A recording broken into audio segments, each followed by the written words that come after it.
Hey guys, really strange coincidence. It's like raining. Doesn't happen here very often. Anyway, following up on the stick splitter, got this telescoping tubing. It's like 1.5 ID and 1.5 OD, so they slide real nice. So I'm making these guys.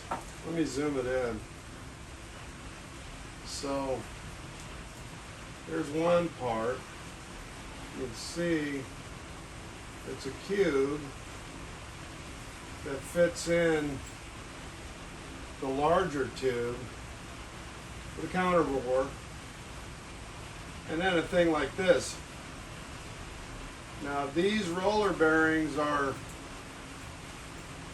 they're roller bearings that I take out of, needle bearings, Torrington bearings, cross bearings, whatever you want to call them. I take these out of air conditioning compressors when I take them apart to salvage the aluminum, and they come with these really nice set of hardened washers. So I made this little hub right here that's going to be welded onto the Acme threaded shaft. And this guy sets in there.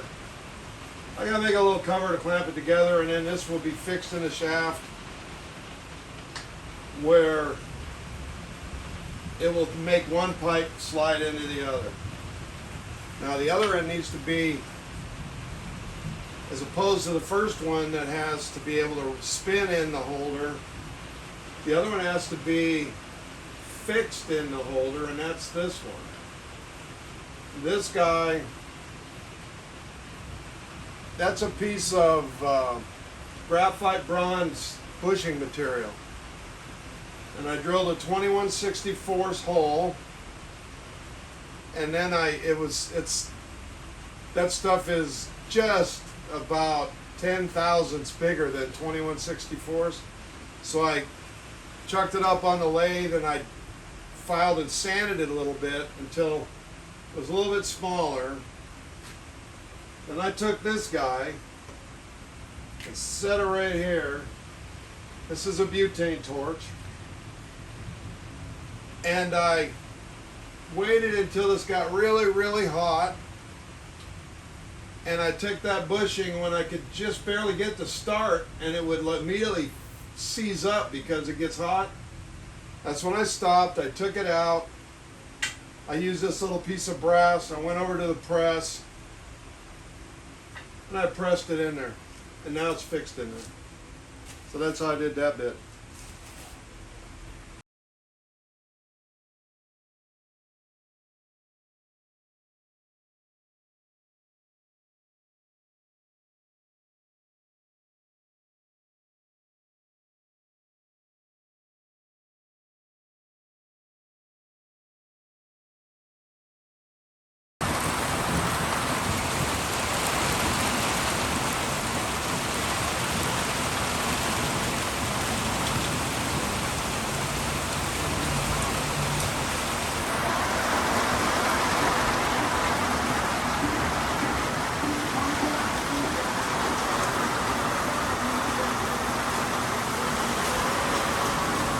It's about 2 inches below the shop. So the next part of this bit is cutting these pieces of aluminum into the correct size to fit inside the 2 pieces of telescoping structural steel tubing. So yeah, pretty cool. But I have to make them all identical size cubes. Okay, what you see here is 2 pieces of aluminum. I use a bandsaw to cut a couple of pieces down to almost size. And I laid them in there, and I just faced the one edge. Let me pull them out.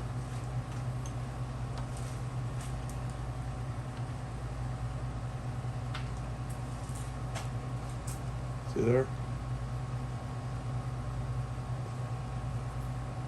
So I got to make these guys into a cube. And I'm not sure the size yet. But it starts with making them the right size. So they're not actually going to be a cube, they're going to be, is that, a rectangle? Slightly. They'll look like cubes, but they'll be rectangles, hiding in plain sight.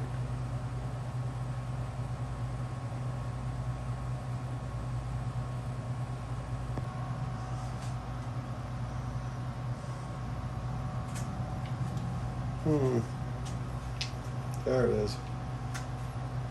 So, just gonna flip these guys. When we're in here like this, I'm gonna flip them 90 degrees because I want to get them all squared up nice. And then I have to make, you know, two of them are gonna be, there's gonna be two, and they're gonna be different.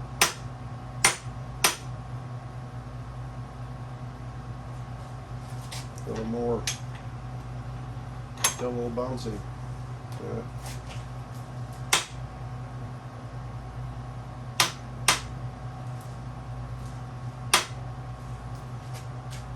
Seems to be pretty good. They're squares, you know, so they don't want to go too far. So anywho, let's see.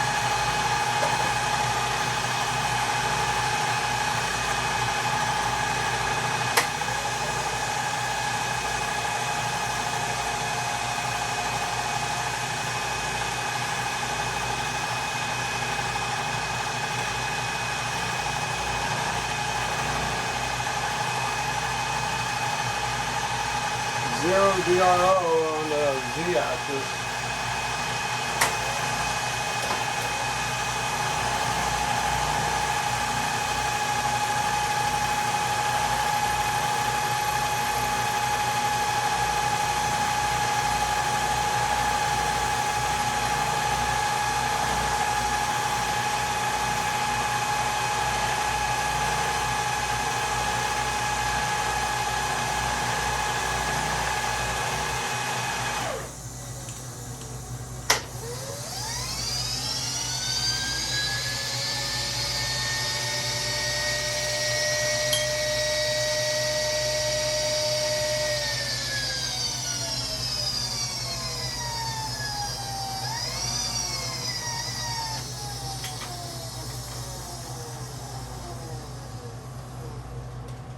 Now what I want to do is flip it around this way.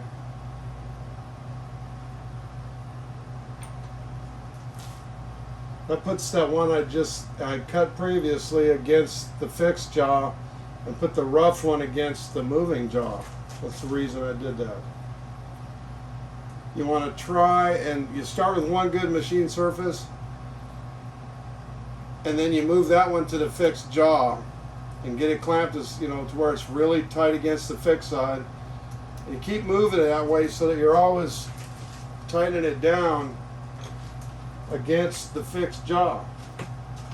So this is what I've learned. Then I check to see if the parallels are tight.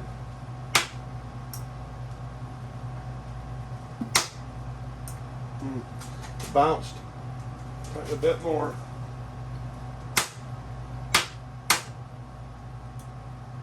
Well, it's got them both now. Now it's got them both. I can tighten a little more. Just a tweak. Let's see. This should go right under there.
Now I'm going to do this.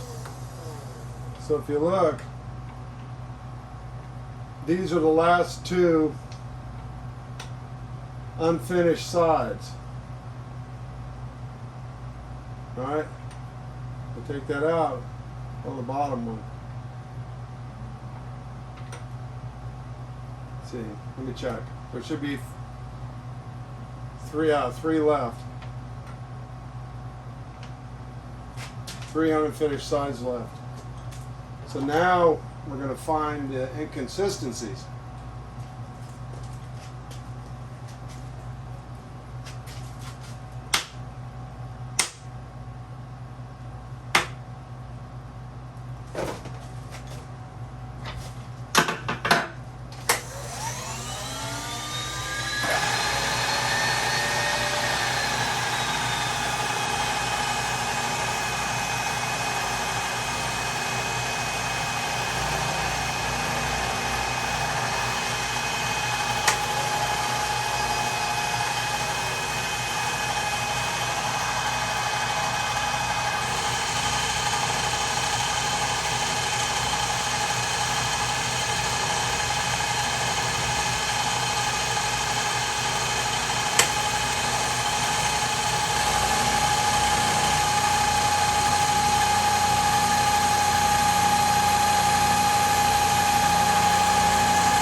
Look at there. Looks really good, but there's an inclusion right here. So I raise it up.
Yeah. It's almost like a mirror.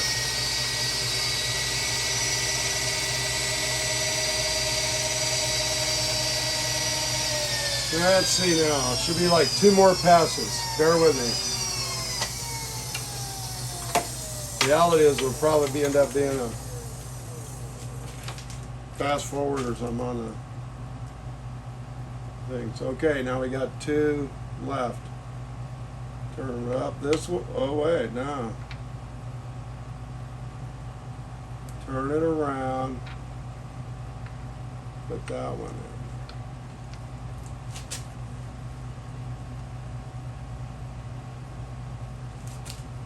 That one. What's in here? Oh, is there a burr? Hold on. We've got to get a burr out of there.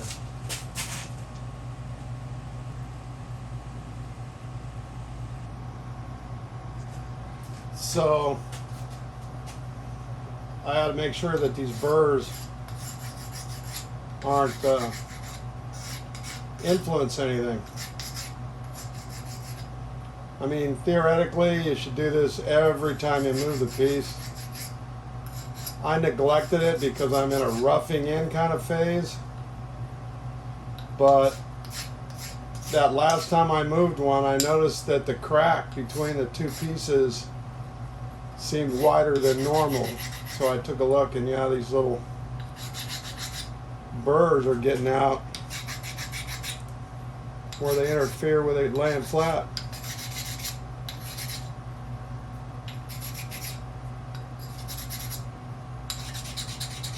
I'm not going to pull the other one out unless it doesn't lay in there right. Let's see now. If I get this right. See if I can get the stone dust off of it.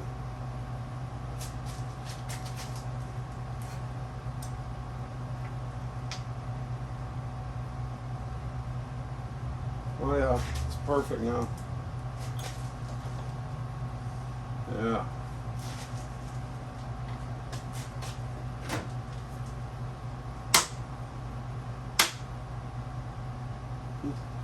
I know I'm close, it just laid hard in there.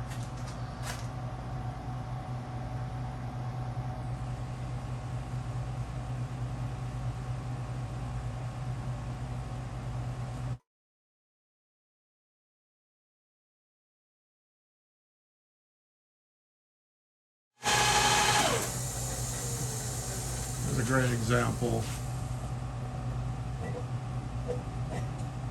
I don't know if I can zoom in. It's all the way.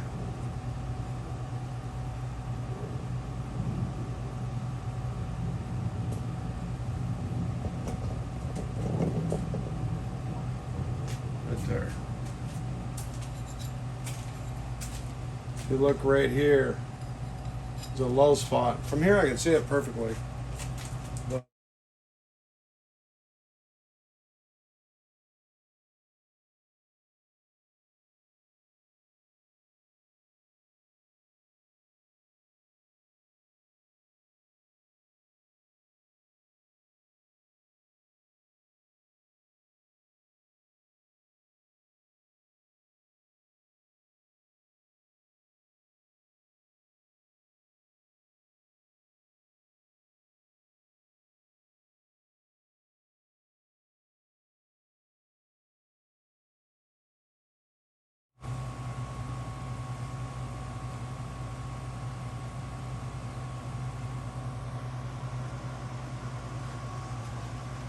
Alright, so first up is finding out the exact center of this block.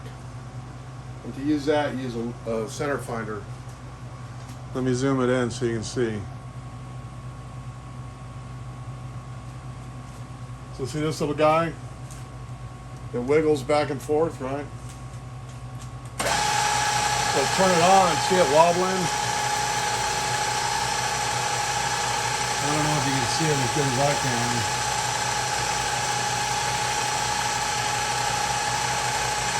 You look at this guy, it's kind of blurry because it's spinning, right?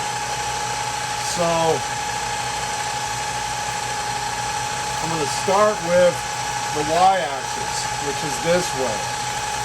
I bring it up real slow.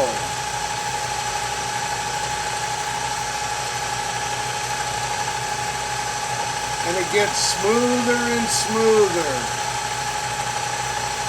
So right about there, notice it's hardly moving at all. If I keep pushing it slowly, slowly, slowly. See it move? It moved over to the side. Alright? So then I zero my y-axis. And then I lift it up. And then I go to the other side.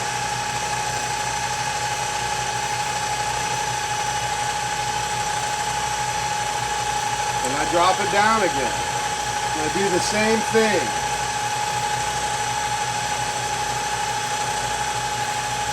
Right there. See, it just moved. So now let me reposition the camera real quick.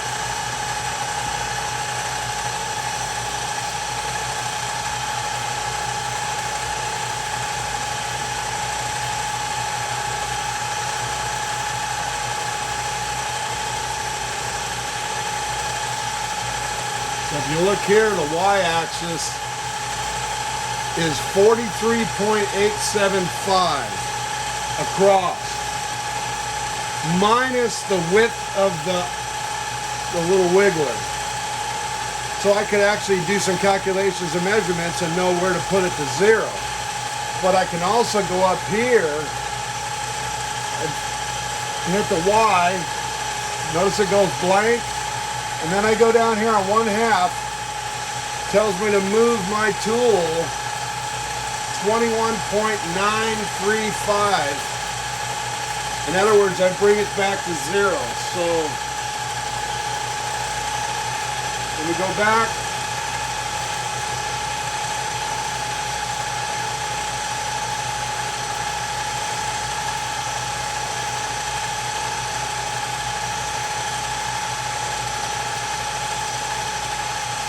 there's zero.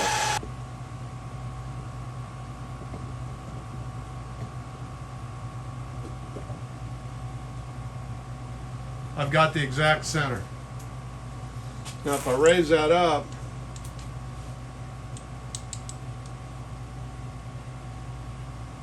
looks like my little scribble mark ain't exactly right, so I'll double check. Okay, so just for GP, I'll put a little X on here. Can you see that? Probably not.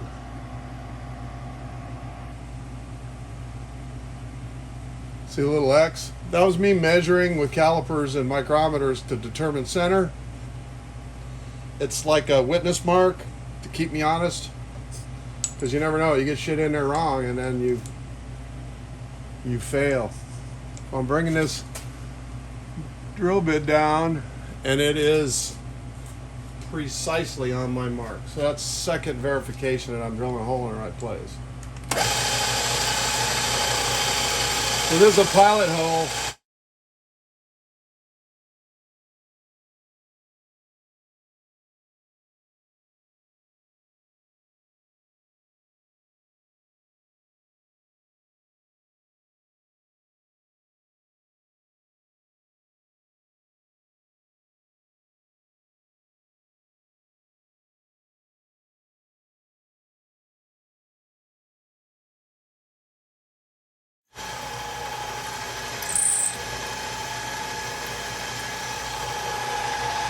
Yahoo!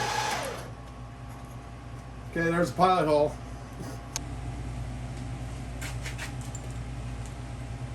That's pretty much the size of the counter bore that's got to go in there for the bearing pack.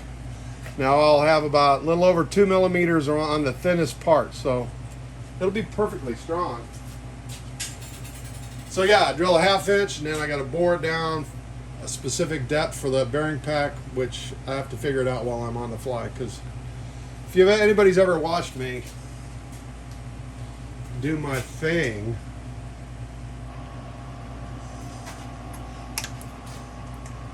I make all this shit up as I go along. Sometimes you use a print, but most of my little creations, it's all in my head, man.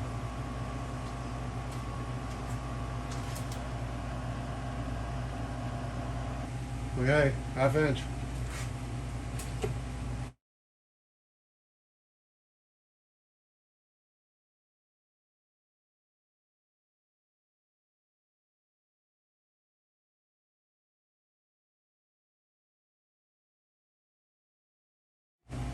All right. Had a bigger drill bit, so this one's got a real big hole. I'm going to drill this hole, and then I got to make it bigger than that. So it's a 15/16 drill bit.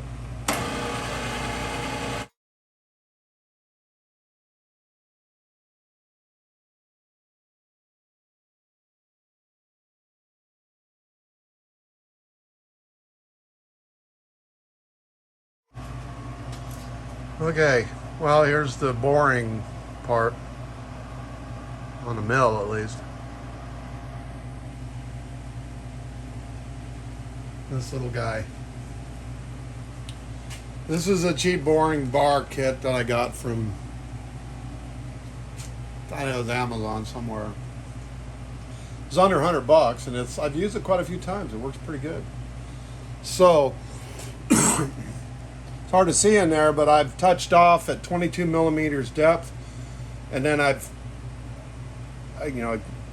pulled this guy over until it started hitting the taper from the tip of the drill bit. So I'm coming in from the 1/2 inch bore, and I just hit the 15/16 inch bore, and I took about 20 thousandths out so I can see a little rip. So to adjust it, there's 3 little set screws. Loosen them.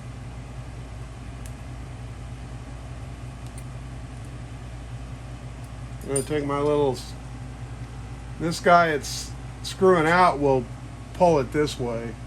So I want to go, I go 10 divisions on this little guy, which is supposed to be 20 thousandths. But, you know, we know how that goes. There's deflection and everything. Fortunately, I have a really short bar for it, so there's not a lot of deflection, and it's aluminum. So we're set, and then we just do our thing. Ready?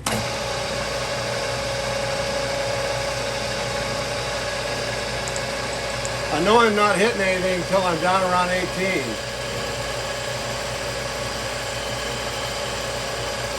There's 18, and I'll start to feel it. After 19, now I can hear it. I go real slow, right down to 22.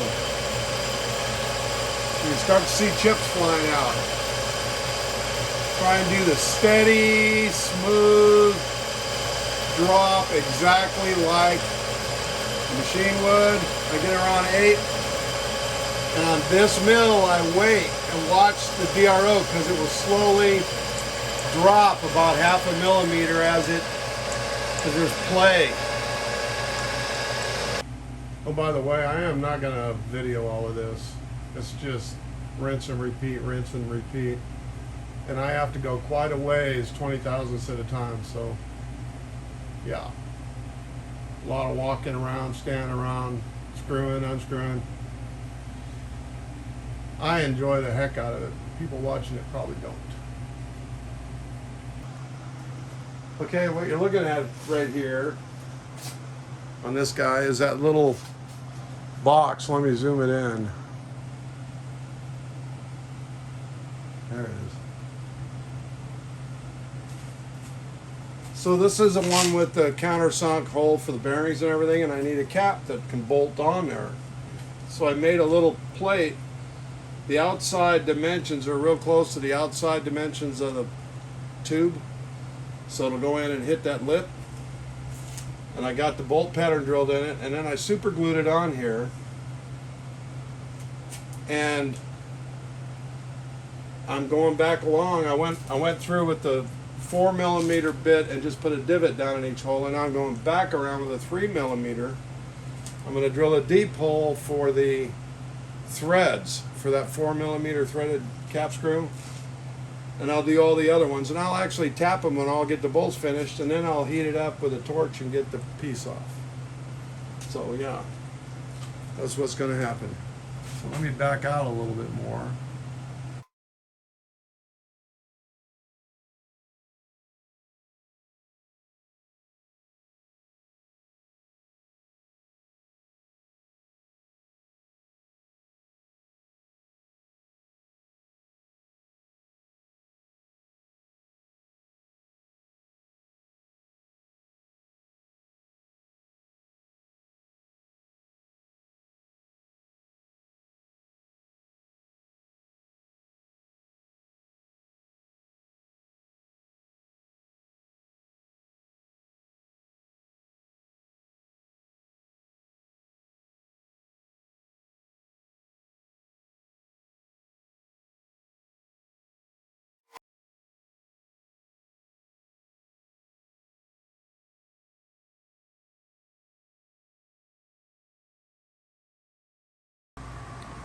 Okay, here's a little handheld for you.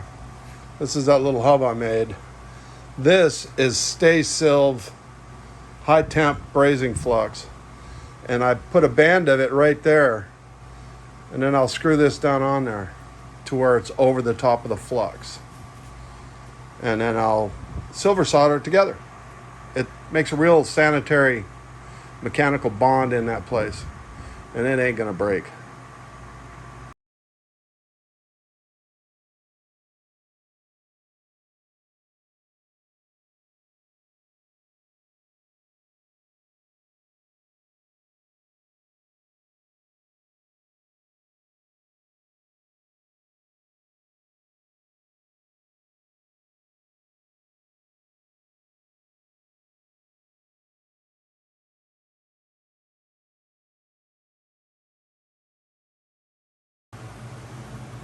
Hey guys, Kim here, Papa's Fix It Shop.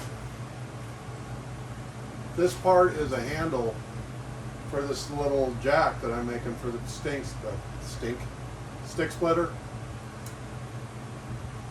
Anyway, when you make a jack, you gotta have a jack handle.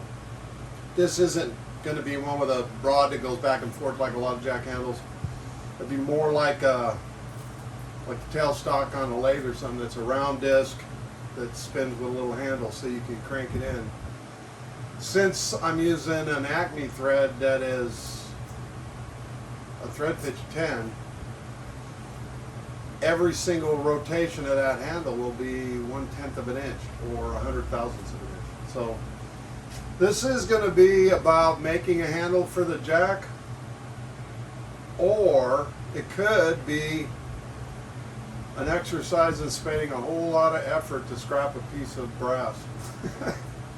You know, you start getting into this stuff, you got to be really careful, or it costs you. This is actually a drop from another job that I had a little piece left.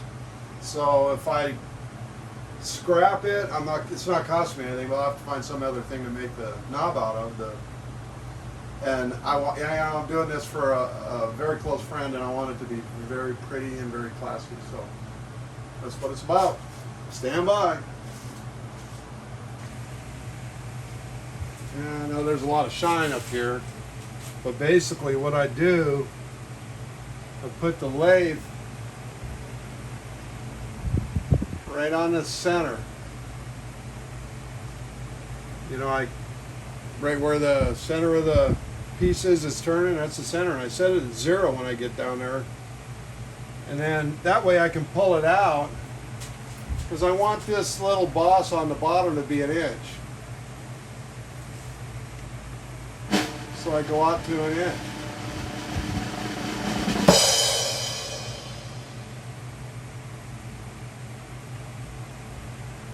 Right there, that's 1 inch, 9/1000ths right there.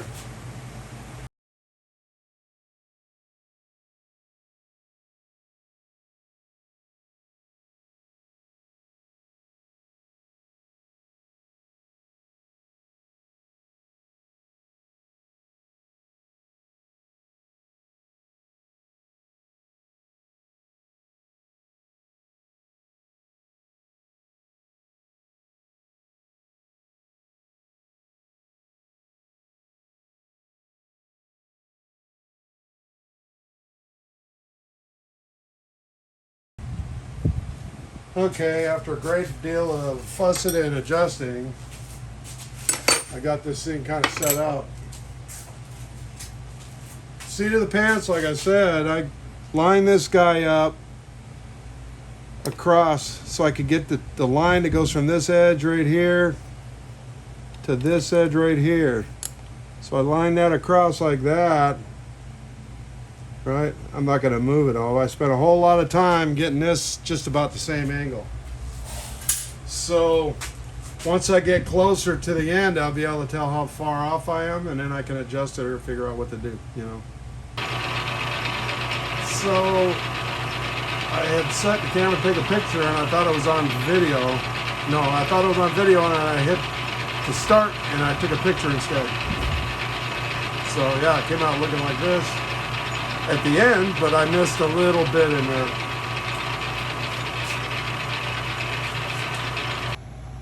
So thought I better get in here and get a photo or a little video of this.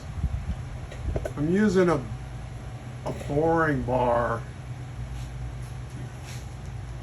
to dish this thing out. I'll get a little bit. I'm working right around this camera thing, so bear in mind.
So I got to move the camera out of the way so I can get in here close and control this better, because it's an awkward and fuzzy thing.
It's a little piece of 4140. I got interrupted before I remembered to turn the camera on. My bad.